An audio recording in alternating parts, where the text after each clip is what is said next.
Oke, selamat datang.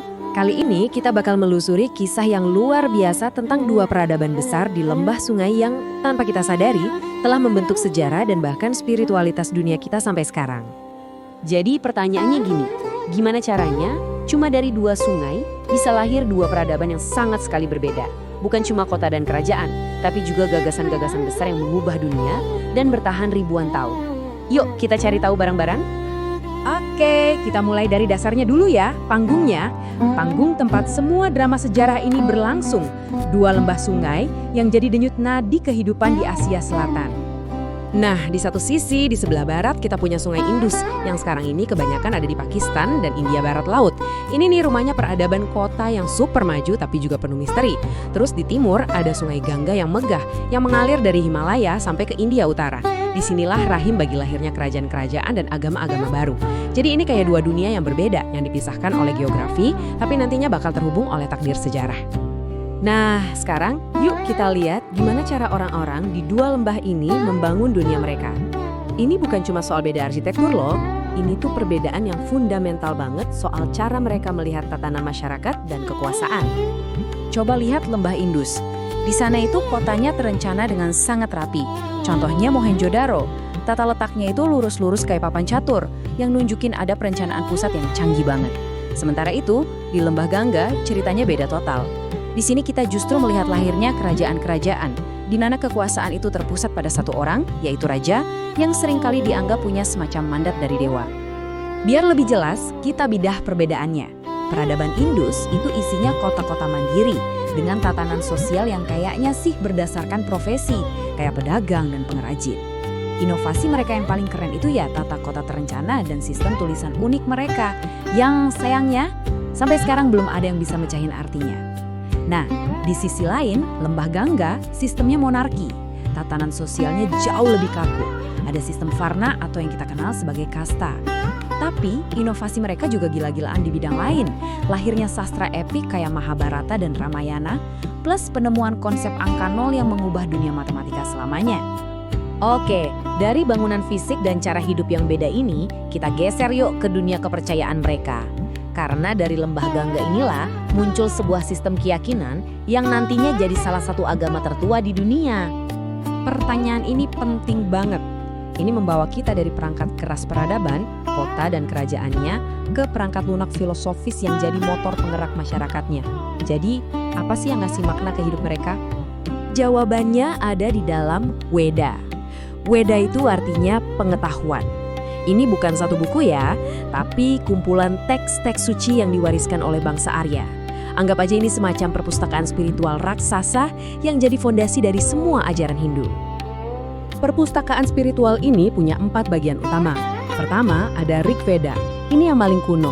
Isinya himne-himne puitis buat memuji para dewa. Lalu ada Samaveda. Ini semacam buku panduan nyanyian untuk ritual. Berikutnya, Yajur Veda, yang isinya formula dan doa-doa sakral buat upacara-upacara. Dan yang terakhir, Atharva Veda, yang lebih praktis. Isinya mantra buat penyembuhan, perlindungan, dan urusan sehari-hari. Jadi ini benar-benar panduan lengkap buat kehidupan spiritual. Nah, di puncak dari semua dewa-dewi Hindu ada konsep sentral yang disebut Trimurti, 3 dewa utama yang mewakili siklus alam semesta. Ada Brahma, sang pencipta, lalu Wisnu, sang pemelihara yang menjaga keseimbangan dunia, dan Shiva, sang pelebur atau penghancur. Tapi perannya ini bukan negatif loh, dia melebur yang lama biar ada ruang untuk ciptaan yang baru.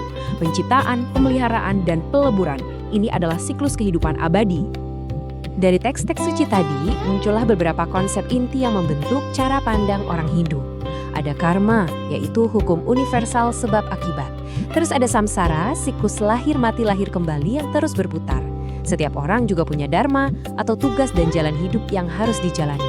Dan tujuan akhirnya, itu adalah moksha, pembebasan total dari siklus samsara untuk mencapai pencerahan sejati. Tapi menariknya, dari rahim spiritual yang sama di lembah Gangga ini, muncul sebuah jalan pemikiran yang benar-benar baru. Bisa dibilang semacam reaksi atau reformasi terhadap tatanan yang udah ada. Disinilah kita ketemu sama kisah Pangeran Siddhartha Gautama. Dia lahir dalam kemewahan, tapi hatinya gelisah luar biasa waktu melihat penderitaan di luar istana. Akhirnya, dia meninggalkan semuanya buat mencari jawaban atas pertanyaan, kenapa manusia harus menderita? Pencariannya ini bukan cuma perjalanan pribadi, tapi juga sebuah kritik halus terhadap ketidakadilan sosial saat itu, terutama sistem kasta yang kaku. Perjalanan inilah yang membawanya pada pencerahan, dan sejak saat itu, ia dikenal sebagai Sang Buddha yang tercerahkan. Perjalanan hidupnya ini ditandai oleh 4 tempat suci yang sampai sekarang jadi pusat ziarah. Ada Lumbini, tempat kelahirannya. Terus Bodh Gaya, tempat di mana ia mencapai pencerahan di bawah pohon Bodhi. Lalu Sarnath, tempat ia pertama kali mengajarkan ajarannya. Dan yang terakhir, Kushinagar, tempat ia wafat dan mencapai parinirwana atau pembebasan tertinggi. Nah, setelah Sang Buddha wafat, ajarannya berkembang jadi 2 aliran utama. Di satu sisi, ada Theravada atau kendaraan kecil. Aliran ini lebih fokus pada usaha individu untuk mencapai pencerahan bagi dirinya sendiri. Di sisi lain, ada Mahayana atau kendaraan besar. Cita-cita aliran ini lebih luas. Tujuannya bukan cuma membebaskan diri sendiri, tapi juga membantu semua makhluk hidup di dunia untuk mencapai pencerahan bersama-sama. Oke, jadi setelah ribuan tahun berlalu, apa sih warisan yang ditinggalkan 2 peradaban hebat ini? Yuk kita lihat. Karena warisan mereka ternyata sangat-sangat berbeda. Dan disinilah kita lihat warisan mereka itu beda banget, kayak langit dan bumi. Peradaban Indus dengan kota-kotanya yang luar biasa itu meninggalkan kita sebuah teka-teki raksasa. Tulisannya nggak bisa kita baca, jadi suara mereka seakan hilang ditelan waktu.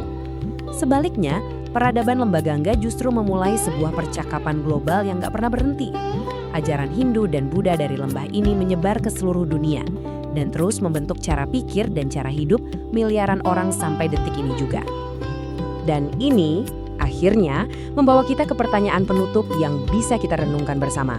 Coba pikirin deh, dari konsep karma yang sekarang sering dibicarain di mana-mana sampai praktik meditasi yang mendunia. Gimana gema dari 2 lembah sungai kuno ini, satu yang sunyi dan misterius, satu lagi yang begitu vokal dan bergema, ternyata masih terus mengalir dalam kehidupan kita sehari-hari. Warisan mereka ternyata jauh lebih dekat dari yang kita bayangkan.